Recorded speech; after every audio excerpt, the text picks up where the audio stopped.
नमस्कार। देश की तमाम फटाफट खबरों में आपका स्वागत है। खबरों के लिए आपसे निवेदन कि यदि आपने हमारे चैनल को सब्सक्राइब नहीं किया है तो कृपया करके आपके अपने चैनल को सब्सक्राइब करना ना भूलें। आप सब्सक्राइब करते हैं तो हमें हिम्मत होती है सही और सच्ची खबरें आप तक पहुंचाने की। तो क्या है आज की बड़ी खबर? जम्मू कश्मीर में प्रधानमंत्री मोदी की पहली चुनावी सभा। तो प्रधानमंत्री नरेंद्र मोदी ने शनिवार को जम्मू कश्मीर और हरियाणा चुनाव के लिए जनसभा की। पीएम ने डोडा में कहा कि जम्मू कश्मीर में आतंकवाद अंतिम सांस ले रहा है। इस बार चुनाव 3 खानदानों और जम्मू कश्मीर के नौजवानों के बीच है। एक खानदान कांग्रेस का, एक नेशनल कॉन्फ्रेंस का और एक पीडीपी का। उन्होंने मिलकर, इन 3 खानदानों ने मिलकर आप लोगों के साथ जो किया है वो किसी पाप से कम नहीं है। मोदी ने कहा कि कभी जम्मू कश्मीर में दिन ढलते ही अघोषित कर्फ्यू लग जाता था। 10 साल में जो बदलाव आया वो सपने से कम नहीं। भाजपा ऐसा जम्मू कश्मीर बनाने जा रही है जो टेरर फ्री और टूरिस्ट के लिए स्वर्ग होगा।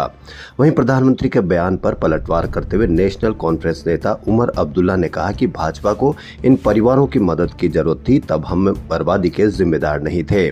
6 साल पहले भाजपा का पीडीपी से रिश्ता था, तब खराबी नहीं थी, अब खराबी नजर आ रही है। उमर ने कहा कि जब पूर्व पीएम अटल बिहारी वाजपेयी ने मुझे कैबिनेट मंत्री बनाया तब हमारे साथ कुछ गलत नहीं था। मुठभेड़ में 2 जवानों के शहीद हुए 24 घंटे भी नहीं बीते हैं कि प्रधानमंत्री को फैलाने की जगह सच बोलना चाहिए। प्रधानमंत्री और महाराष्ट्र के सीएम पर विवादित पोस्ट करने पर ठाणे में तैनात हवलदार का डिमोशन कर दिया गया। उसे 1 साल के लिए कांस्टेबल की रैंक पर तैनाती दी गई है। हवलदार ने 3 जुलाई को व्हाट्सएप ग्रुप पर पोस्ट की थी। जांच में आरोप सही साबित हुए। केंद्रीय मंत्री नितिन गडकरी ने कहा कि एक बार एक नेता ने मुझे प्रधानमंत्री पद के लिए समर्थन देने की पेशकश की थी। हालांकि मैंने ये कहकर प्रस्ताव ठुकरा दिया था कि मेरी ऐसी कोई लालसा नहीं है। गडकरी शनिवार को नागपुर में एक पत्रकारिता पुरस्कार समारोह में बोल रहे थे। गडकरी ने कहा कि मुझे एक घटना याद है, मैं किसी का नाम नहीं लूंगा। उस व्यक्ति ने कहा था कि अगर आप प्रधानमंत्री बनते हैं तो हम समर्थन करेंगे। गडकरी ने यह भी नहीं बताया कि ये बात कब की है। गडकरी ने कहा कि मैंने उनसे पूछा कि आप मेरा समर्थन क्यों करेंगे और मुझे आपका समर्थन क्यों लेना चाहिए। पीएम बनना मेरे जीवन का लक्ष्य नहीं। पश्चिम बंगाल में ट्रेनी डॉक्टर रेप हत्या मामले में 3 बार बातचीत का न्योता ठुकराने के बाद प्रदर्शनकारी जूनियर डॉक्टर शनिवार शाम सीएम ममता बनर्जी से मिलने उनके निवास पहुंचे। इससे पहले ममता दिन में खुद धरना स्थल पर डॉक्टरों के पास पहुंची थी। उन्होंने कहा था कि मैं आपसे सीएम नहीं बल्कि दीदी के तौर पर मिलने आई हूँ, मुझे समय दीजिए, आपके साथ अन्याय नहीं होने दूंगी। इसके बाद डॉक्टर उनसे मिलने को तैयार हुए। हालांकि डॉक्टर तय समय से 45 मिनट देर से सीएम आवास पहुंचे। जम्मू कश्मीर के बारामूला में मुठभेड़ में 3 आतंकी मारे गए। पाटन के चाक टिप्परक्री में शुक्रवार रात आतंकियों की सूचना पर सुरक्षा बलों ने तलाशी अभियान शुरू किया था। इस दौरान आतंकियों ने फायरिंग शुरू कर दी थी। इस पर सुरक्षा बलों ने इलाके को घेरकर जवाबी कार्रवाई शुरू कर दी। रात भर चली कार्रवाई के बाद शनिवार सुबह तीनों आतंकी मारे गए। हालांकि इनकी पहचान नहीं हो सकी। दूसरी ओर राजौरी में जवानों ने नियंत्रण रेखा पर घुसपैठ की कोशिश विफल कर दी है। देश में इस साल हीट वेव से 733 लोगों की मौत हुई। वहीं 40,000 से अधिक लोग लू से बीमार हुए। हीट वॉच की रिपोर्ट के अनुसार मार्च और जून 2024 के बीच 37 शहरों में तापमान 45 डिग्री सेल्सियस को पार कर गया। केंद्रीय स्वास्थ्य मंत्रालय के अनुसार देश में हीट स्ट्रोक से 360 मौत हुई। यानी कि देश में इस साल हीट वेव से 733 लोगों की मौत के बाद भी किसी मीडिया चैनल पर इस पर कोई चर्चा नहीं। इस पर आप देखते रहिए, आपको चर्चा किस तरह की बताई जा रही है।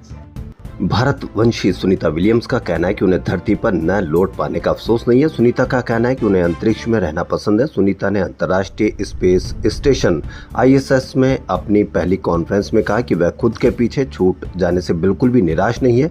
स्पेस ट्रेनिंग में हमें अप्रत्याशित घटनाओं के लिए तैयार रहना सिखाया जाता है।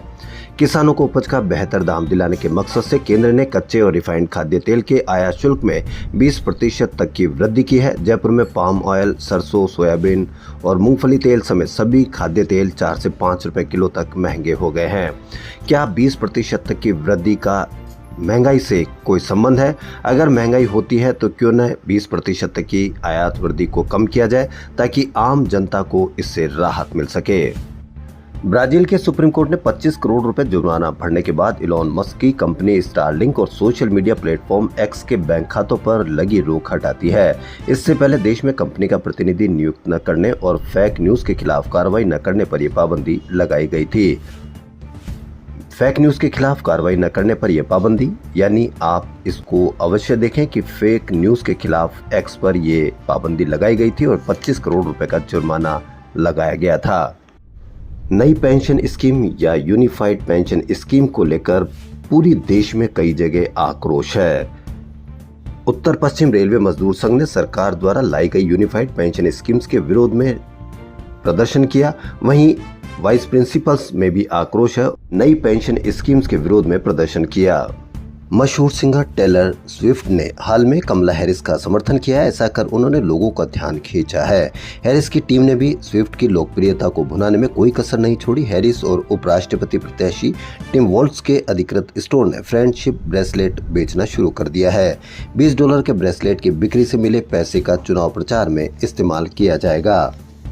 पूर्व वित्त मंत्री पी चिदम्बरम ने कोलकाता एयरपोर्ट पर चाय की कीमत पर सवाल उठाया है। चिदम्बरम ने सोशल मीडिया में लिखा कि तमिलनाडु की तुलना में पश्चिम बंगाल में महंगाई ज्यादा है, क्योंकि कोलकाता एयरपोर्ट पर गर्म पानी और टी बैग वाली एक सामान्य चाय के लिए उनसे 340 रुपए लिए गए। उन्होंने एयरपोर्ट पर स्थित the coffee bean and T leaf नाम के रेस्तरां से चाय ली थी।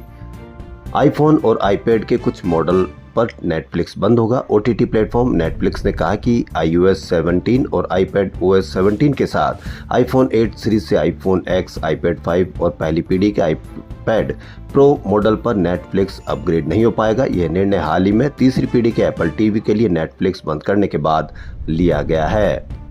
मणिपुर की राजधानी इम्फाल में इंटरनेट बंदी और कर्फ्यू के बावजूद हिंसा थम नहीं रही है। शनिवार दोपहर 2 बजे तक इम्फाल में स्थिति सामान्य होती दिख रही थी। ऐसे में रविवार को इंटरनेट बैन हटने और इम्फाल वेस्ट और वेस्ट में कर्फ्यू में ढील बढ़ने की उम्मीद थी। हालांकि दोपहर बाद 3 बड़ी हिंसक घटनाएं हो गई।